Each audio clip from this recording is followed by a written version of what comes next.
Good morning, Jayhawks. My name is Armand. I'm your host today for this segment of Good Morning KU. And we got a jam-packed episode for you this morning. First, we're going to have news with Matt and Karina. And after, we're going to have a special interview with Madison and KU rower Samantha Kummer.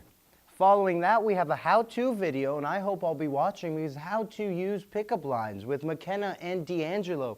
And after that, we have our love-hate list with Liam and Daniel, ending the day with weather and Brooklyn. Stay tuned after the break. For students searching for a way to stay active in an outdoorsy way, the City of Lawrence has bike trails running in every direction, and with the new bike share program, we can stay in shape as we tour the sights of our beautiful city. Clinton Lake is only a short 30-minute bike ride away from Daisy Hill and has the most incredible sunset location in all of Lawrence. Walking campus may give you the KU calves, but biking can give you the KU thighs. Bike Lawrence today. Good morning, Jayhawks. I'm Matt. And I'm Karina, and here's your weekly news update. The University of Kansas continues to have the highest housing and dining costs of any university in the state, but KU leaders said they will forego raising the standard rates for the 2019-2020 school year. A standard double residence room at KU with a standard dining package costs $10,350 for a school year, about $900 greater than the next highest rates. KU did propose rate increases for its higher-end housing program, which includes a room in the newly constructed and renovated dorms, as well as an unlimited dining plan. KU proposed a 1.5% increase for that upper tier plan, making it the smallest increase of any of the surrounding universities. Not to mention, this upper tier housing plan is the most expensive in the state at $13,730 for a school year. KU's occupancy levels, however, are better than several other universities in the state. KU had the second highest residency rate, trailing Wichita State, which had a rate of 98%. Other universities, including Kansas State, had levels in the mid-80s to low 90s. The results are mostly in as the 2018 midterms begin to finish their polls around the country. This year it has set a precedent, as over 47% of eligible voters have cast ballots for the midterms, which hasn't been seen since 1966. As of right now, all but 13 seats in the House have been claimed, with 225 being claimed by Democrats and 197 being claimed by Republicans. While the Senate has 3 open seats, 46 being taken by Democrats and 51 by Republicans. All 3 of the races for Senate seats in Arizona, Mississippi, and Florida are within only 1% of each other. But now looking on the transition of powers, the Democrats have gained 30 seats in the House, while the Republicans have gained 2 seats in the Senate. Focusing a little more on Kansas within all of this, neither of the Senate seats were up for election, so both are still being held by Republicans Pat Roberts and Jerry Moran. Meanwhile, what used to be 4 Republicans representing Kansas in the House, one of those is now a Democrat under Sharice Davids. The governor of Kansas has also switched to Republican to Democrat Laura Kelly.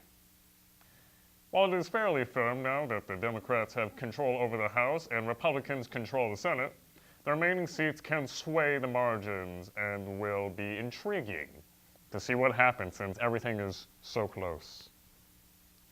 As we are all familiar with the infamous feature on Instagram, the same feature that allows you to delete messages that you've already sent will soon be found on Facebook via its Messenger app.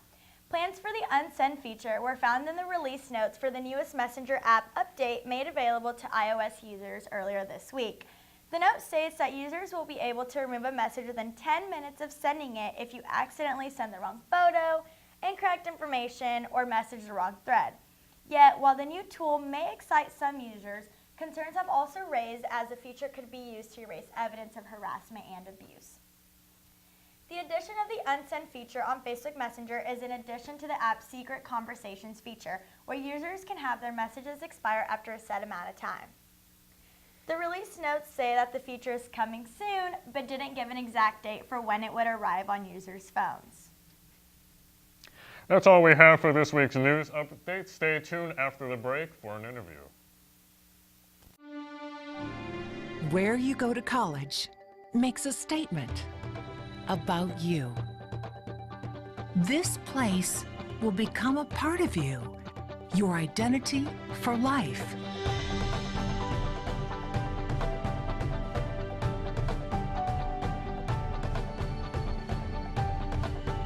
The University of Kansas, a great place to be you.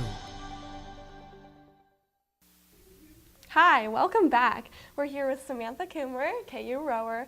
So Sam, talk a little bit about how you got into rowing. I mean, you're from Colorado. Like, how did you get in? How did you try out? Well, it was one of the first few days I got to school, and some of my now teammates were just outside trying to advertise for the rowing team, and I got interested, and they started talking to me, and they told me when tryouts started, and I decided, why not? Why not give it a shot? All right, so when was your first race? How was it? My first race was a few weeks ago. It was a home meet, which was amazing and a good thing to do for my first race. And surprisingly, my boat got first, which is awesome. Really fun. Yeah, it was a great experience to meet all these people. It was a lot like a track meet, which I never thought it was going to be like, but it was cool. great. Yeah. So now that you're a D1 athlete, how mentally challenging is it to be a student athlete here? It's really mentally challenging since I didn't think I was going to be a D1 athlete, but they do provide a lot of great resources to help with that, to help with going to practice and being able to finish your homework and get into those tests and stuff. Very cool. Yeah. So do you think you'll row all 4 years of college, or what does the future look like for you? I haven't really thought about that. Rowing is very hard, and I do plan on being pre-med, so that's also really difficult. So we'll see in the future if I keep up with it, but so far I'm thinking about it, yeah. Awesome. So how is the team dynamic? I know it's a team sport, you have to work together, but how is the team dynamic so far? A lot of it is actually very individual. Okay. You need to work on yourself before being in the team, but it's also a very precise teamwork. Okay. You have to be very together in the boat for it to move faster. So how many people are on the boat? What is the design? There are 8 rowers and 1 coxswoman. So the coxswoman sits either in the front or the back of the boat and kind of tells us and directs us how we're doing and how fast we're going to keep us together. And then the eight of us are just rowing as well as we can. Awesome. So, yeah. So what does the spring semester look like? Do you guys have any upcoming races, or what does that look like? We actually just finished our last fall race, which was in Oklahoma City. So that was awesome. We don't start up until the spring, and that is actually shorter races, so they're more sprint-like. In the fall, they're longer distances, so that's great. Talk to me about what goes into the training. I mean, do you have trainers working with you with aerobics or your diet? Well, right now, since I'm a freshman and also a walk-on, a lot of it's just building strength right now. But eventually we'll start doing weightlifting, and you can go talk to the nutritionist if you want, but it's not necessarily, you don't have to. That's very cool. Yeah. Do you guys travel in a bus or do you guys fly? We do both, but mostly bus because it's not as expensive, but yeah. It's good. Everyone getting along and everything. So now that you're done, will you be training every day, or what does that look like, your training schedule right now? So we've been training for about 20-hour weeks. So Wow. yeah, it's long weeks, about 2.5 hours a day most days. And then from 6:30, 7 o'clock Saturday till around 11. And then on Tuesdays we used to get up at like 6 in the morning and go run stadiums. So that was that. But next week we start lowering our practice times to around 8 hours a week. So to cope with the amount of work in school that we're going to start getting. Cool. Yeah. So where do you guys train? Do you guys train in the gym, or where do you guys, in boathouse, or? Yeah, so Lake? we train at a boathouse down by the Kaw River, and it has all of our workout equipment that's needed, except for weight training, and that's done here up at the Very cool. campus. Yeah. So if someone wanted to join, would you have any advice for joining rowing or trying something new? I say go for it. It's a great experience. It's a lot of hard work, so you need to put that in and take that into mind. But I've had a great time, and you will too if you try it. Yeah. So you've obviously met a lot of new friends and teammates, and how are the coaches? How is that dynamic? The coaches are awesome. Actually, one of my coaches was a previous rower for the team Wow. not too long ago.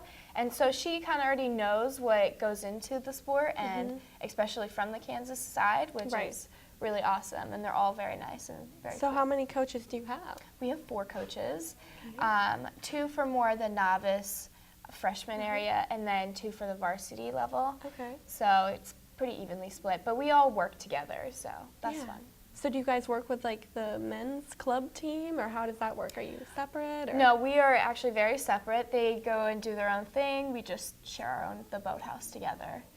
Yeah. Very cool. And so you guys like never go to races together or travel, just it's completely separate because they're club and this is Division 1. Yeah, well, we can go to races together. They were actually part of the Jayhawk Jamboree, which was the home open race. But recently they traveled to, I think, Tennessee while we went to Oklahoma City. So we are very much separate in that way. Do you know why they're separate, or? Just were the NCAA rules and stuff, I'm guessing, that we're the university rowing team and they're just their club. So they have to be separate in that way. They don't get university funded. Right. Yeah. That makes sense. Yeah, just talk about like what else you prepare for your races. I mean, like what did you do in high school that kind of led you to rowing? Oh gosh, nothing in high school really led to rowing. I mean, I did a lot of sports in high school, so that helped a lot with the endurance part of rowing, because it's a lot like. So what sports did you play? I did basketball, soccer, lacrosse, and volleyball in high school. Wow, okay. Yeah, I did a lot. But rowing is very much different in the fact that it's you sit down, which is kind of nice, but it's a lot of leg work that people don't understand.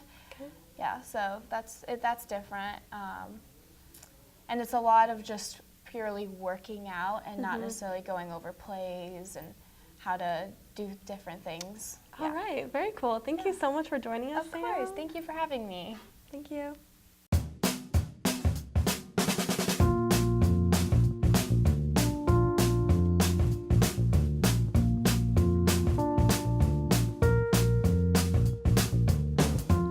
When you shop local in the heart of the city, you support the people that make our community thrive. The money you spend here stays here, in this place we call our home. Lawrence, Kansas, where there's good old-fashioned hometown pride. Eat local, drink local, shop local. Welcome back to the LoveHate. I'm Daniel. I'm joined with Liam. Let's get started with a love. I'm going to say Des Bryant, not necessarily this week, but I think you should add him to your team. He'll be a good bench guy, come off, maybe start him in the flex in the weeks, see how he does. Yeah, we'll see what happens. First on my love, I've got Sterling Shepard. He hasn't been like the most consistent player so far, but he's going against San Francisco this weekend, so I trust that'll pick up a decent amount of points. Yeah. I'm going to go David Johnson against the Chiefs. Chiefs defense is pretty solid, but I think Cardinals with the new offensive coordinator, I think they're going to really use David Johnson a lot this week. Next on my love, I've got Jack Doyle. He finally made his return from injury this week. And he got 70 yards and a touchdown last week, which is pretty solid for a tight end this season. So I think he's definitely worth adding to your roster. Yeah. I'm going to say hate Tyler Boyd this week against the Saints. I know A.J. Green's out, but, you know, I think Marshawn Lattimore is going to be on Tyler Boyd this week, and I think it's going to be a tough matchup for the Tyler Boyd. On my hate, I've got Marvin Jones Jr. He's had a lot of peaks and valleys this season, but he's going against the Bears this week, so I just don't trust that he'll be able to get any points, honestly. I agree, and I'm going to say his quarterback, Matthew Stafford. Don't start him against the Bears. I think it's pretty self-explanatory. Yeah. Next up, we've got start sit. I'm saying start Duke Johnson Jr. He had a fantastic game last week. He's a very versatile player. He had 9 out of 9 receptions and 2 reception touchdowns.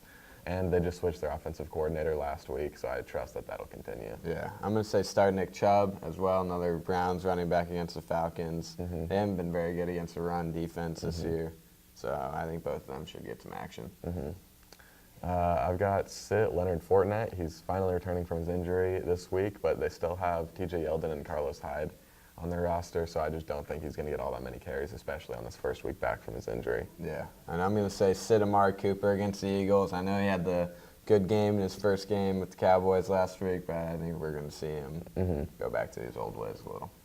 And I've got, lastly for my sit, I've got Tyler Lockett. He's another player who's been fairly inconsistent, and he's going against the Rams this week, so I just don't think, I think it's safer to just keep him on the bench. Yeah. Yep.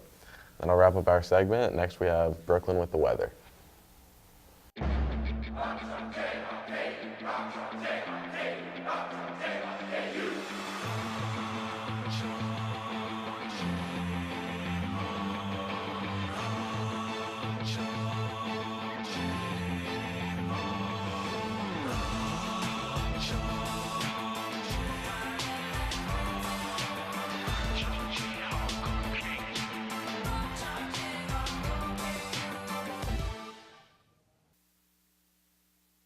We're back. I'm with my bud Armand. You know him. I'm Emma.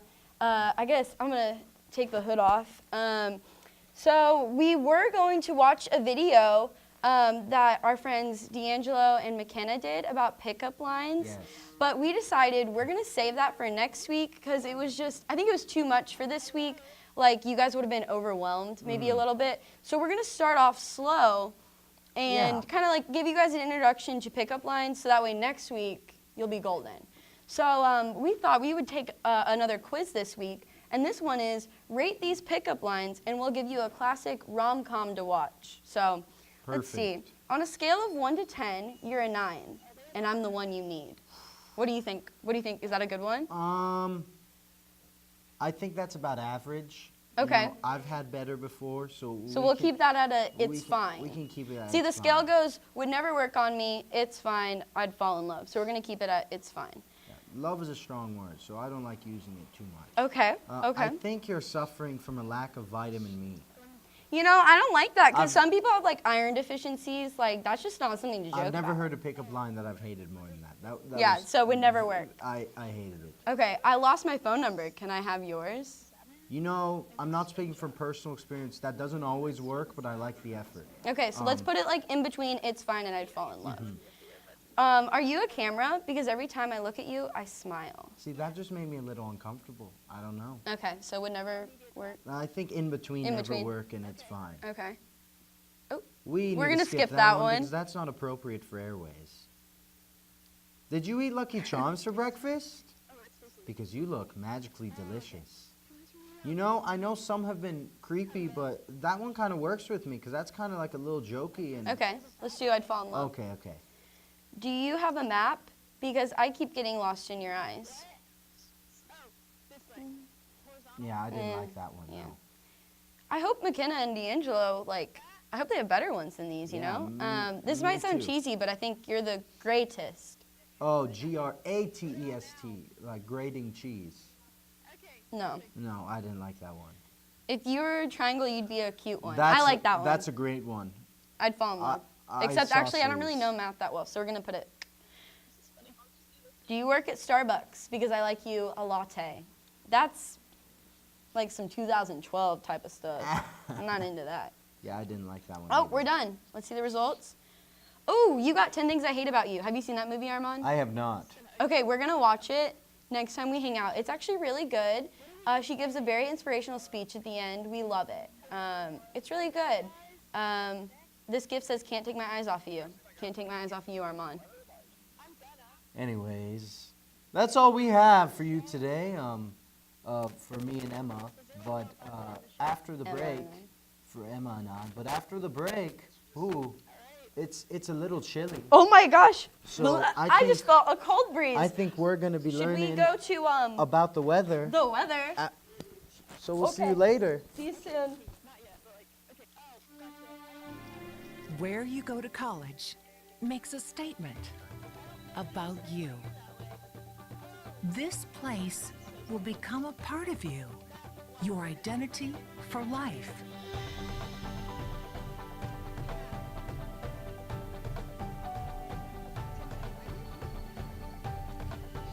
The University of Kansas, a great place to be you.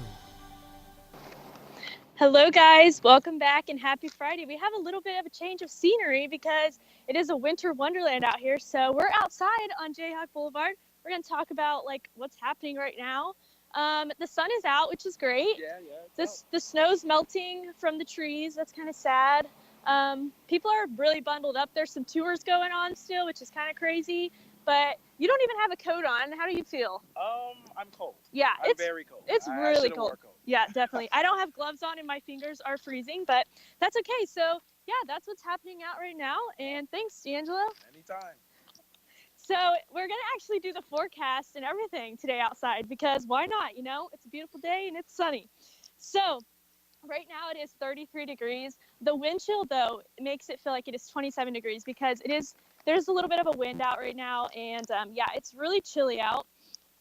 The clouds are breaking up. I know this morning it was overcast, but they're pretty much gone now, and it's really sunny out. And then the high today, we will see the temperatures increase to about 36, but by about 5 o'clock, it's going to drop really quickly, and we have a low tonight of 17 degrees. And then with the winds picking up today, it's going to be really, really cold this evening. So I would suggest staying in, bundling up, not being outside. And then I want to talk about the football game tomorrow. It is not in Lawrence, it's in Manhattan against K-State. So I know a lot of people are going, and it's going to be sunny, which is great, but it's also going to be a little bit chilly. The high is about 37, and the game's at 11, so probably by 11, it's going to be like 30 degrees. So go support the Jayhawks. Hopefully we'll get a win, but definitely bundle up. And then next week, a little bit of an extended forecast. It's going to be kind of cloudy at the beginning of the week and pretty cool, but by the end of the week, we will see lots of sunshine and temperatures back into the about low 50s, and the lows are still going to be pretty chilly. So I would say winter is approaching, if not already here. And that's all we have for you guys today. Thanks so much, and we'll see you next week.